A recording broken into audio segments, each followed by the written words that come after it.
Well, hi, everybody. It's another Conversations with, and boy, oh boy, it's Richard Morco. How about that? I wait all month for this program, and I am delighted because we have so much to chat about. Been a news month. Has it been a news month? I was going to send a check to the Trump organization, get my red hat with "Make America Great Again" and get a couple of lawn signs. And I know why you want to do that. President Trump's going to cure cancer if he gets reelected. Yep. Now, here's the best one. People are going to be up in arms, and they're going to demand that he stay for a third term. Well, he said that. Yes, he did. He made that announcement that he says, people are going to want me so much to stay, they're going to stand up and demand I have a third term. So and you know what? If you got three, what's four? He'll end up like the Patriots with Super Bowls. It's a pity they don't give out rings for. Yeah. But I mean, I'm telling you, it's exciting. It is. And now we got the 46 candidates for president on the Democratic ticket. Oh, how many there are? I've been looking around my town to look at the Democrats. I want to find them, see which ones have not announced for president. Right. Because most of them have already announced. Well, you know, I noticed with interest that former vice president, former long-term senator and member of the House, Joe Biden, is now pulling ahead and seems to be the candidate of choice currently. And of course, this is a long way to go, you know. Yes. So I mean, things change dramatically, but it's going to be interesting. And I think one of the things that I've seen beginning to happen, which I was nervous about, and I was hoping wouldn't happen, is now those others who are down below the numbers sniping at Biden and picking on poor Joe. And of course, now the president has announced that he would rather run against Hillary than Joe Biden. So I don't know what that means, but... Well, it was so much fun the last time, why not? Yeah. But as to Biden, I have only two words to say. I think he has a good shot. Don't get me wrong, but Edmund Muskie. Oh, yeah. Remember, Muskie was almost anointed. Anointed, that's right. He was going to... And he cried over his wife. And he, which, you know, yeah. what man wouldn't have emotion about that? Well, we would hope about their wife. But, you know, he said... He shouldn't have cried. He should have said, "Come down here. I'll punch you out your lights." Yeah. He did your friend, your former associate, Michael Dukakis, gets on, and what's his name? Bernie Asks Shaw. him about the Bernie Shaw. Well, you got to understand. And here's the lecture. Instead of saying, "I would have cut that guy's throat and kept the knife going all the way down to the nether parts." Yeah. No, can't say that. Say, Mr. Milquetoast, what are you doing? Yeah. And it cost him. It did. Cost him. We were ahead 22 points at that time. And he was almost there. Yeah. I mean, it was almost unbeatable at that point. He was. And he just, it was all over but the cheering. It was all over but, I mean, I sat there and went, you know.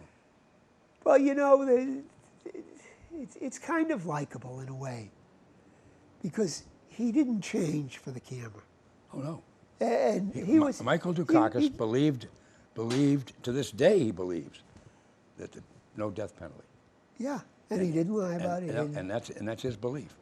And he says, you know, you prosecute him. We have a law in this country. You prosecute him. If he's guilty, you put him away. You know, and that was how he believes. Yeah. But that's not what they wanted to hear. No. And he didn't even have to say that. The way he said, he gave the lecture, he said, yeah, if somebody did that to Kitty, and I got there first, you're right. I'd take care of it. But in the court of... We are a country of laws. We do that, yeah. But I mean, there's no question. It just didn't work out good, and it's too bad, you know. But he could have connected. I think he could have.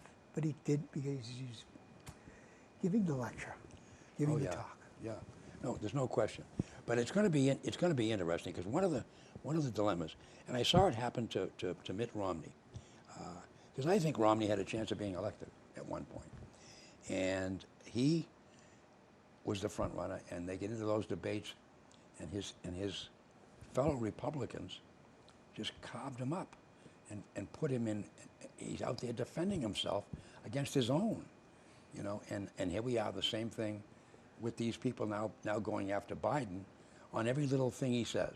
Doesn't matter what it is, they'll jump on it, and it's going to be, you know, now he's going to get a little bruise over here and a bruise over there, and a bruise over here, and that'll take its toll. It will. It will. And most of these, well, just about all of them, and maybe all of them, aren't going to be around that long. No, they're not. They're not. And I mean, we have Bernie Sanders came out now. He's going to wipe out all college debt, which, on the outset, what a great thing. But how are you going to pay for that?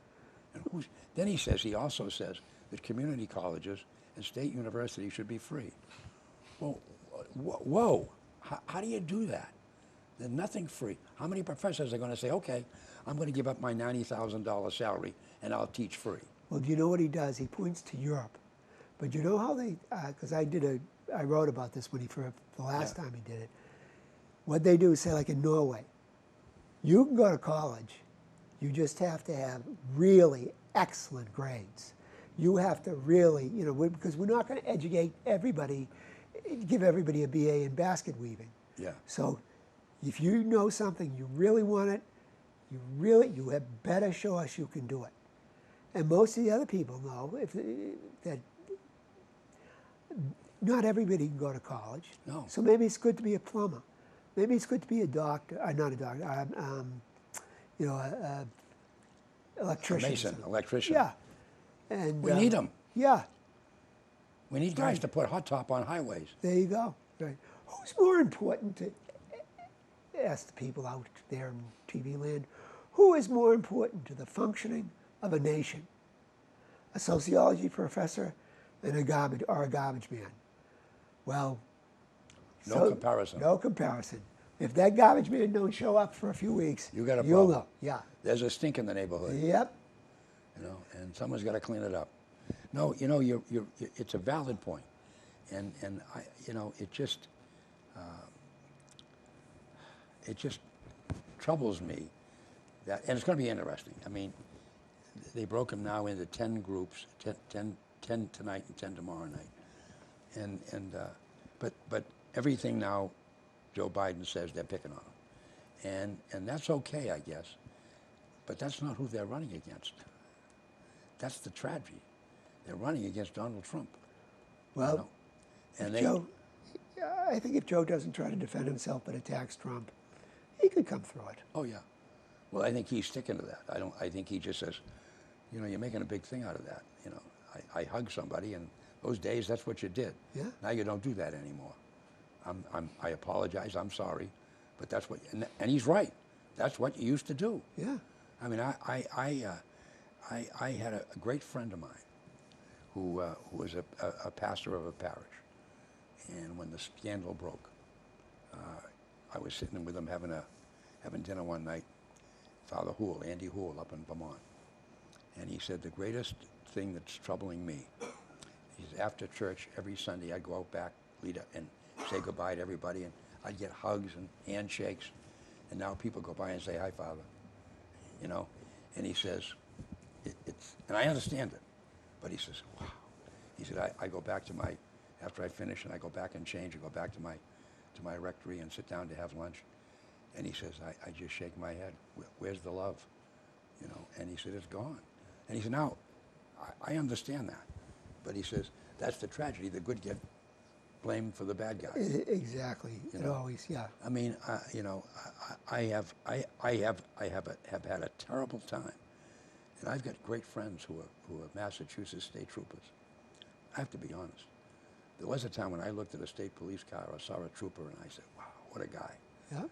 Not now, because I know they all had their hands in the cookie jar, and I say they all. I mean, because, and I'll tell you why I say that.